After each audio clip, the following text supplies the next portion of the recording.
Halo sobat semua, jumpa lagi dengan Aspuja Story. Semoga kalian selalu sehat sebelum mulai.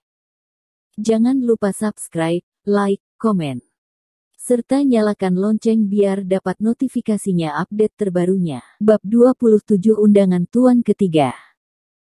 Setelah mengajari Raisa, Darwin juga tidak lagi melanjutkan kaligrafinya. Dia bahkan membantunya untuk mengobati penyakit kulit yang dideritanya di depan umum. Setelah 1 jam berlalu, kulit Raisa kembali pulih ke warna sehat seperti kulit pada umumnya. Dia pun terlihat sangat bahagia dan bersemangat. Kekesalan dan juga kebencian yang ada di dalam dirinya seketika lenyap.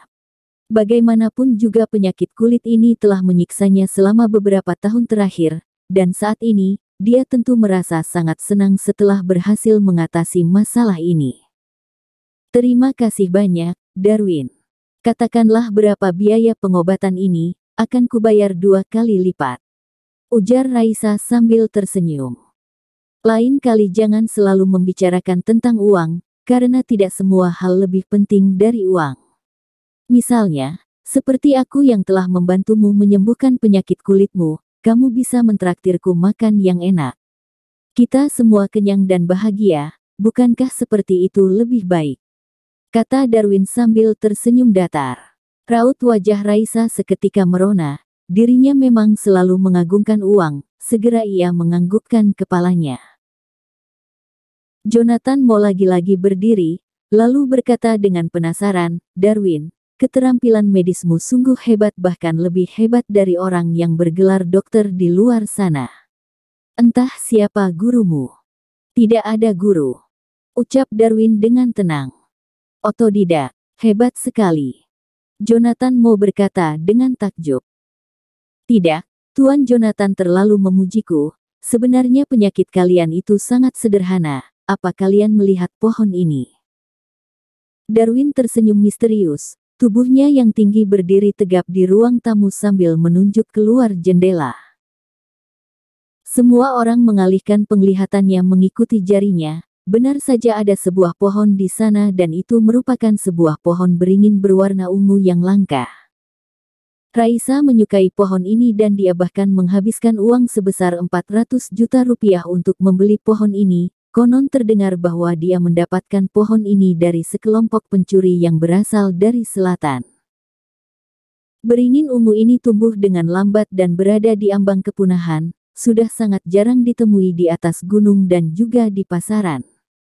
Tinggi pohon beringin ini sekitar 3 lipat tingginya manusia, dan diameter pohon ini sebesar ember, bisa dipastikan pohon ini berumur lebih dari 100 tahun. Jika pohon ini teridentifikasi, mungkin akan dilindungi oleh negara. Setiap musim panas pohon beringin ini akan bermekaran, bunga-bunganya bagai jarum payung yang bertebaran, sungguh sangat indah, bahkan aromanya saja sudah bisa membuat orang mabuk kepayang. Ada apa dengan pohon ini? Tanya Raisa terheran. Tidak mudah untuk melihat pohon beringin ungu berbunga. Nona Raisa tidak tahu bahwa setelah pohon ini bermekaran di musim panas, serbuk sari yang sangat halus dari bunga tersebut akan melayang di udara dan serbuk tersebut tidak bisa dilihat dengan mata telanjang. Tanpa disadari serbuk tersebut akan masuk ke dalam rumah terbawa oleh angin. Kamu dan Tuan Jonathan memiliki genetik yang sama dan karena kulit kalian terlalu sensitif, serbuk sari yang masuk ke dalam pori-pori kulit kalian membuat kulit kalian bereaksi dan menimbulkan penyakit kulit. Itulah kenapa kulit kalian selalu kambuh dan semakin memburuk setiap tahun di musim panas. Selesai Darwin menjelaskan, Raisa dan Jonathan Mo sangat terkejut. Mereka sangat kagum padanya. Sebenarnya, bagaimana Darwin bisa mengetahui rahasia ini juga semua karena mata ajaib yang dimiliki olehnya. Dia bisa melihat dengan mata telanjang penyakit kulit yang diderita oleh keduanya.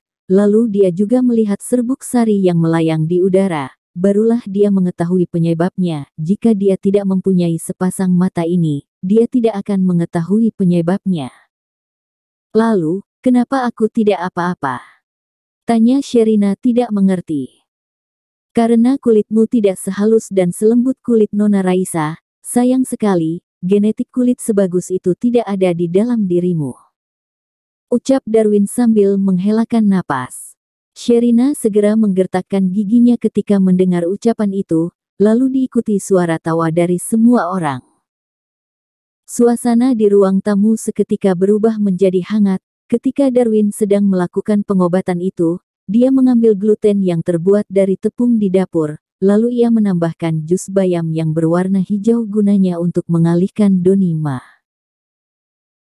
Daya tempel dari gluten itu sangat bagus, diimbangi dengan mata ajaib yang dimiliki oleh Darwin membuat seluruh serbuk sari yang sehalus jarum itu pun hilang seketika di kulit dan akhirnya penyakit kulit itu bisa hilang. Setelah semua kebenaran telah terungkap, Darwin menjadi pusat perhatian yang ada di ruang tamu.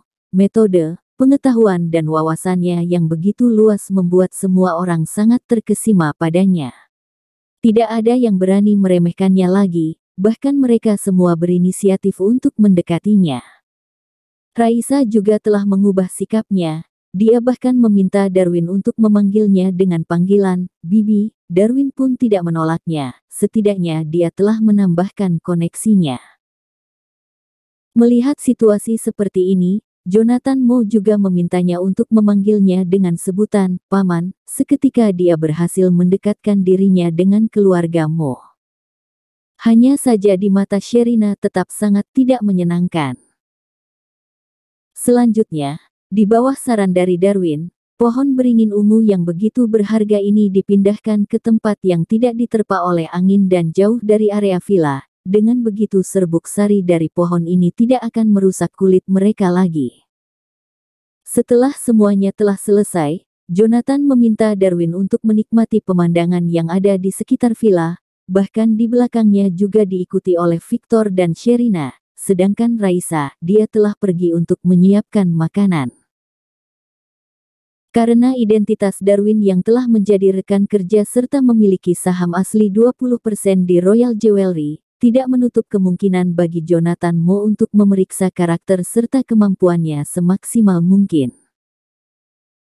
Keempat orang itu membicarakan skala dari grup Sinstar hingga bagian berbahaya yang ada di bagian dalamnya, bahkan mereka juga membicarakan rute pengembangan Royal Jewelry sehingga membuat topik pembicaraan semakin menarik.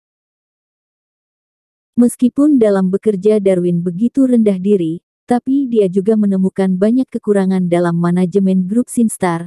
Ketiga orang tersebut seketika terkejut saat Darwin menyampaikan pendapatnya. Setelah mengobrol kurang lebih 1 jam, mereka akhirnya menemukan tempat untuk duduk bersama. Mereka juga memanggil pengurus rumah untuk bermain poker.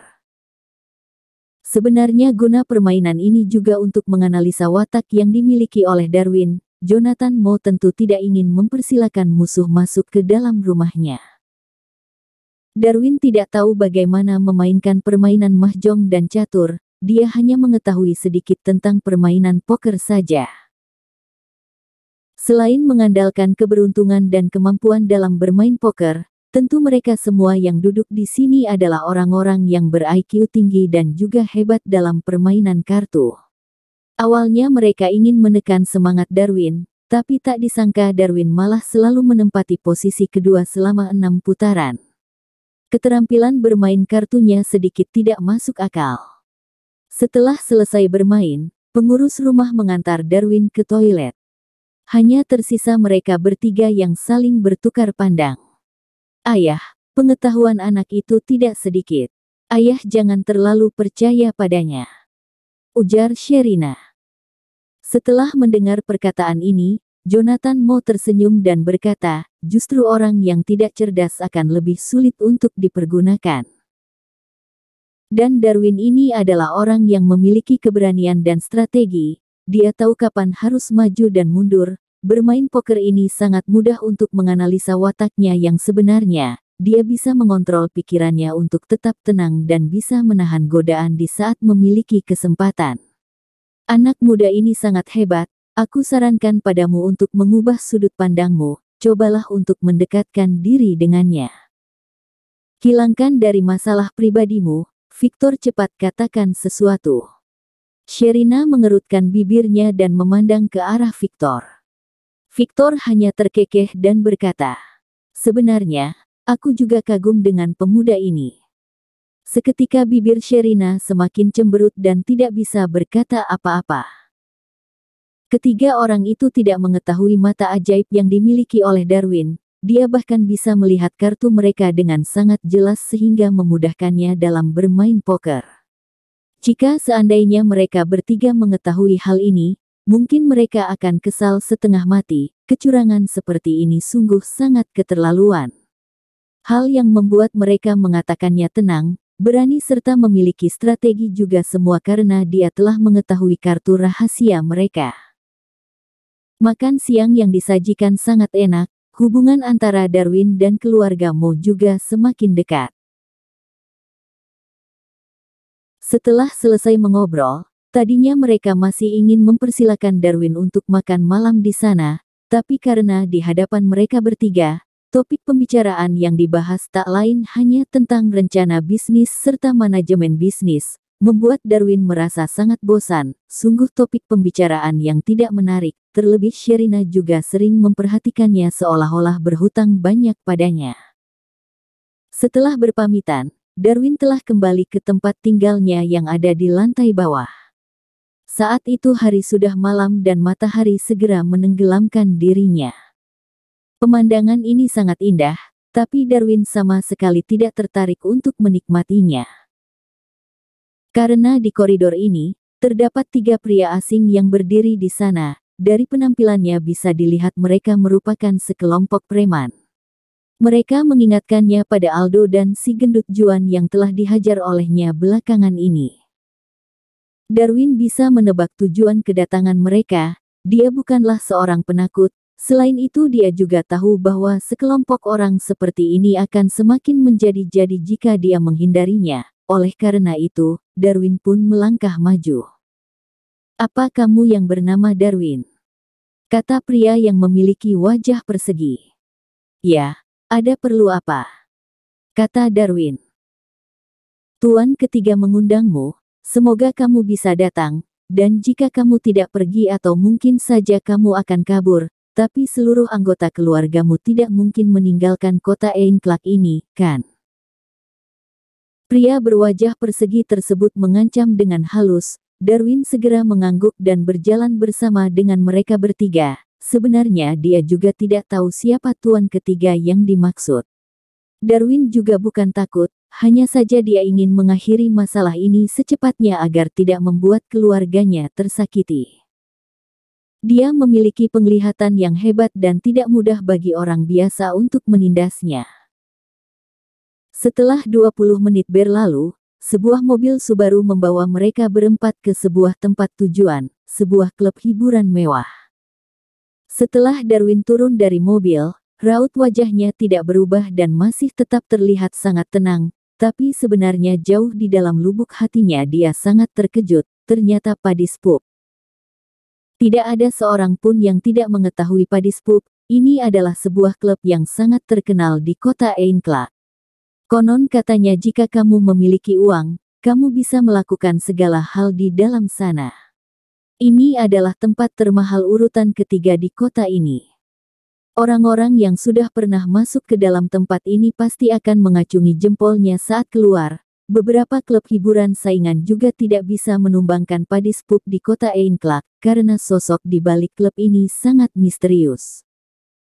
Darwin hanya pernah mendengar orang-orang bergosip bahwa bos dari klub ini adalah seseorang yang sangat cerdik. Jangan-jangan tuan ketiga itu adalah bos mereka. Darwin sedikit mengerutkan keningnya dan semakin waspada. 2 dari 3 orang tadi menghilang seketika saat masuk ke dalam klub ini, hanya tersisa pria berwajah persegi yang mengantarnya ke lantai 8. Sepanjang perjalanan, Darwin akhirnya mengerti apa yang dimaksud dengan menikmati surga dunia. Disinilah tempat orang-orang menikmati kebahagiaan surga dunia itu. Terlihat banyak wanita dengan pakaian yang serba terbuka, pelayan dengan pakaian jas yang tampan, dekorasi elegan yang menghiasi seluruh ruangan ini, bahkan bagian bersih-bersih saja mereka mempekerjakan wanita muda dengan pakaian seksi. Lantai 8 adalah area perjamuan. Setelah tiba di lantai 8, Darwin segera diantar ke sebuah ruangan VIP mewah yang bernama Dragonfly. "Tuan ketiga, orangnya sudah sampai," kata pria berwajah persegi dengan hormat sambil membungkukkan badannya. Setelah Darwin memperhatikan sekeliling ruangan ini, luas ruangan mewah ini sekitar 90 meter persegi. Dekorasinya yang begitu mewah membuat ruangan ini menjadi sangat indah. Tidak hanya memiliki home theater tradisional, tapi juga memiliki air mancur bebatuan buatan di sana, dan terdapat berbagai tanaman bunga segar yang menghiasi tempat ini, serta lampu-lampu dari kristal menggantung indah di atas langit-langit. Lampu-lampu tersebut membentuk sebuah reptil laut purba Mosasaurus yang gagah. Seluruh tubuhnya dibaluti warna emas yang mempesona. Di dalam ruangan VIP ini terdapat 5 hingga 6 pria hebat. Mereka duduk dengan posisi bersila dan di tengah mereka terdapat sebuah meja bundar mahoni yang telah dipenuhi dengan hidangan makanan mewah. Setiap pria yang ada di sini terdapat sesosok wanita muda seksi yang menemaninya. Hidangan mewah serta kenikmatan yang ada di sini sungguh membuat orang lain iri. Seorang pria paruh baya yang duduk di tengah terlihat seperti seorang yang berusia 40 tahunan, wajahnya bulat, mulutnya lebar dan hidungnya mancung, kedua matanya bahkan sangat mengkilap bagai lonceng tembaga, alisnya yang tebal itu terangkat dengan gagahnya. Wajahnya gelap, tubuhnya terlihat kekar dan model rambutnya cepat. Setelah mendengar perkataan dari pria berwajah persegi, pria paruh baya ini melirik ke arah Darwin. Dan semua orang yang ada di dalam ruangan VIP ini juga melihat ke arah Darwin. Jika orang biasa ditatap oleh sekelompok orang dengan tatapan tajam seperti ini, mungkin orang itu akan ketakutan, tapi lain dengan Darwin, dia bahkan tampak tenang dan tidak gugup sedikit pun. Sebenarnya Darwin juga sedikit terkejut, dia sungguh tidak menyangka dengan ketenangan yang ada di dalam dirinya. Tapi setelah dia memikirkan hal baru yang ingin dia lalui di dalam dirinya, dan mungkin juga karena ki kuno yang mengalir di dalam dirinya, hal ini tidak hanya mengubah tubuhnya tapi juga jiwa keberanian yang membuatnya bisa melakukan hal-hal yang tidak bisa disentuh olehnya.